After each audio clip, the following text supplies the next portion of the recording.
Good evening everyone, it's 4th of August 2025, Monday. It's 2:30 am. In this video, I'll be talking about the Lees chart. Last video, I talked about the Hayes chart. I decided to make videos on strabismus topics which are not covered by many ophthalmologists or optometrists or opticians here on this YouTube. So it will save my time, and I'll just share the links of my favorite videos if you want to save your time, and it will save my time also.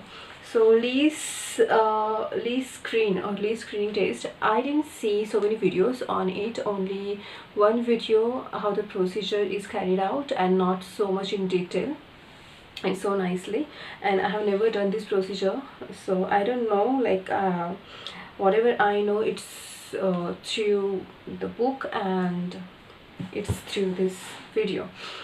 So history, scientists, I'm not sure about it because I didn't get any information about it. Principle, yes, it's the haploscopic principle. Haploscopic principles means two stimuli are presented to both the eyes, like one object falling on the fovea of one eye and another object falling on the fovea of the other eye, and then this way the two objects are seen as a one object which are separated by a physical distance in the visual field. That is the haploscopic principle. So Hayes chart, Lees screening test, these are the tests based on the haploscopic principle, while the other tests like Maddox rod test, double Maddox rod test, and Paganini striated glasses and other tests, these tests are based on the diploscopic principle, means there is one object in the visual field but it is seen as two objects. It is because of the we break the fusion of the eye, and when it is strabismic eye, especially acute onset, we will see the two objects, one object as two objects, because we break the fusion using the red green glasses or Paganini striated glasses, like that. So diploscopic means one object in the visual field seen as two objects, that is stimulating object is one but seen as two objects when there is diplopia, and that is seen in both 4-rod test and Paganini striated glass, double Maddox rod test. And in Hayes chart there are two objects but we have to overlap them, and then we see them as one object, though these are two objects in the visual field but seen as one object. That is the haploscopic principle. So Hayes chart and Lees screening test, Lees screen test, these are based on the haploscopic principle. Now requirements, what you require, there are two Hayes screens or two tangent screens, square screens, which are angled at 90 degrees to each other. I'll share the video here and how the procedure is carried out so you'll understand this. So it's like this is Hayes screen, like a square screen which has the Hayes chart on it, and another screen is there, square screen, and these are inclined at an angle of 90 degree, and in between them at 45 degree angle, like in between them exactly, dividing it into 45 degrees. So there is a mirror septum in between them, and this mirror septum acts as it works as a dissociating object. In Hayes chart it was red green glasses to break the fusion, and here it's the this mirror septum that works as a nasal septum or mirror septum that helps in dissociating, it helps to break the fusion. So that is the thing, that's the difference between the Lees screen and the Hayes screen. And Lees screen, it is less dissociative test than the Hayes screen, and the eye that is being tested, that sided screen is not illuminated, and the fixating eye that is not being tested, that sided screen is illuminated, and it requires, the testing distance is 50 centimeter, that is half meter, 50 centimeter, and we require the two metal wands, okay, WANDS, two metal wands we require. So yeah, two screens, one nasal mirror. Testing distance is no red green glasses required. Testing distance is 50 centimeter. There is a chin rest, a head rest. I think head rest is not there, chin rest, and then yeah, head rest is not there, chin rest is there, and then metal wands. So the fixating eye side is illuminated, and testing eye side screen is not illuminated. In between it is illuminated to check and to manual map the points and to map the Lee's chart. So the chart, it is the same like Hayes chart. You can see the previous video on Hayes charting how it looks like. There is inner square and outer square. Inner square has 9 testing points at 9 positions, 9 gaze positions, and outer square has another 16 points. So total 16 plus 9, 25 points to be tested. So yeah, the side that is illuminated, the examiner puts his or her metal wand there on a certain point, whether it's in first inner square is tested, inner square points, and then outer square points. So inner square points are tested one by one, and when it is shown to the patient, one of the points on the inner or outer square, the same point the patient has to match on the other screen, and then the other screen is illuminated to check whether it's matched properly or not. And in this book it is said that one screen is viewed straight and the other through the mirror, but when I watched the video, I didn't see the patient was seeing through the mirror. I saw the patient was seeing through the other eye. So this is my doubt myself. So if anyone knows, they can put their, they can resolve this doubt that I do have, because I have never seen it in real life how it's carried out. Yeah. So if anyone knows whether it is through the mirror, whether the testing eye sees through the mirror to the non-illuminated screen, or directly. So that's my doubt, because here in this book it's given something else, and in the video is something else. I didn't see the patient was seeing through the mirror. I saw the patient was seeing through the other eye, that non-illuminated side. This video I'm sharing it here. You can see the procedure. I'm just going to check how well your eyes work as a pair. So can you see the dots on the screen in front of you? Yes. Okay, so if you could use your pointer and put it on the dot on the corresponding point in front. Excellent. Okay, and then we're just going to move over to your left. Excellent. And then left again. Excellent. And then it's in the corner. Excellent. That's perfect. Well, then this was about the procedure, and uses the same as Hayes chart. Under action of the muscles, over action of the muscles, types of the tropia, and whether it's paralytic, whether it's committant, incommittant, and also it measures the degree of deviation, one square equivalent to 5 degrees of deviation.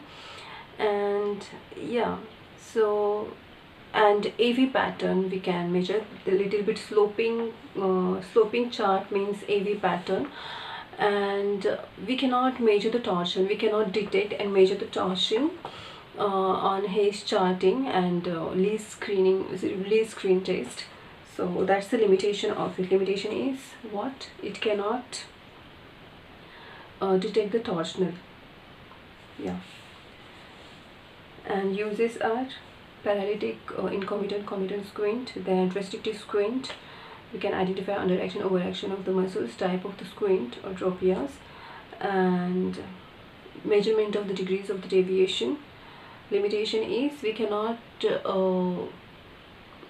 the cyclotropias.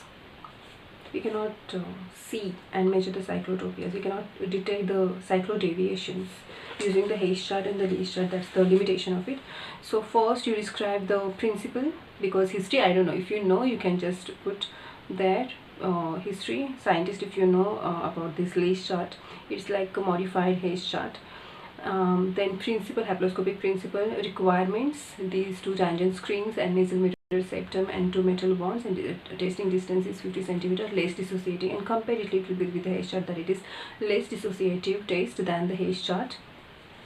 Then what are the uses? Paralytic squint, restrictive squint, then committant, underaction, overaction of the muscle, horizontal, vertical squints, but not the cyclo deviations. That is the limitation of it. And also sloping chart means AV pattern. Sloping or tilted chart means AV pattern.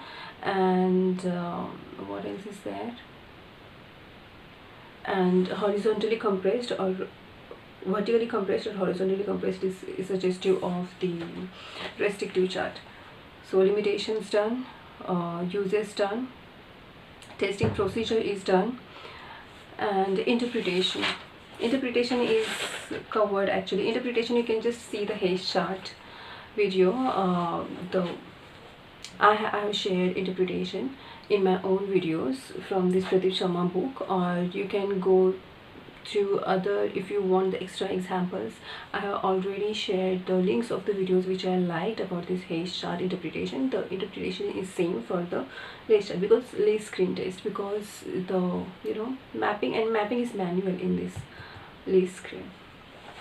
So that was all about the Hayes screen and Hayes screen. I made the video on the Hayes screen and Hayes screen because, especially Hayes screen, because I didn't find any video which included everything in the Hayes screen. But the limitation is that if I had done it myself, I would add better things, more things, I think, because I do have one doubt that whether the testing eye sees the non-illuminated screen through the mirror or through the eye itself like this. So that's my doubt, and that's why it's very important to carry out, it's like practical things are very important, then you can just articulate them very nicely. At the same time, like theory and practicals, they should support each other. You should learn something that has practical value, and you should do such things like, be it surgery, be it tests, be it signs, symptoms, that you just how to interact with the patient, how to instruct the patient, how to inform the patient how the test is being carried out and how it's being carried out. Yeah, so these all things come in practical stuff, and more you interact with the patient and carry out such things, it boosts your confidence, and confidence comes with the right practice and under the right guidance. So yeah, this screen is done. This uncover test, then Maddox rod test, Wagonini striated test, then what else is there? Maddox rod, double Maddox rod, cover, uncover, and yeah, corneal reflex test, Krinsky, Hirschberg, and Bruckner. These tests are nicely explained by so many people, ophthalmologists and optometrists, opticians, and their videos are so nice. So I shouldn't waste my time making videos on these things. I can just read these things from this book, so we shouldn't miss any point, and then I'll just share the link, so it will save my time rather than just going. I'll just tell the points, how to write it and how to interact with the patient, like what questions to be asked. It's given nicely in these videos, so I'll just go through that as a part of revision. It's just my revision. But main thing, the things which are not nicely given, and it's not it's not integrating all the knowledge from so many books, like I think yeah, esotropia, infantile esotropia, exotropia, and nystagmus. I think these topics webinars are there, but some things I think are not given there. So I'll share the description, I'll share the links of such videos in the description box, and whatever is not given there, I'll add extra my things there. So this way we can just make their videos wholesome, saving my time. Yeah, so nothing can replace the standard books, nothing, no video can replace the standard book, and that's why I just go on reading the standard books. It just improves our scientific vocabulary rather than going for notes in our own simple language. When we read the books, we know their language, that's very standard, especially from the standard books and English authors and foreign authors. Their English is like very hi-fi. So if we read the books, it helps us in improving our own scientific vocabulary. And notes are like to build a nice memory in our own simplified language. So both are required. So I integrate both the things, like reading some complicated topics from the standard books and reading notes, and sharing the videos in the description box, the links of which I'll share in the description box, and I'll keep on doing that thing. So I hope you like this video. Good night. Bye.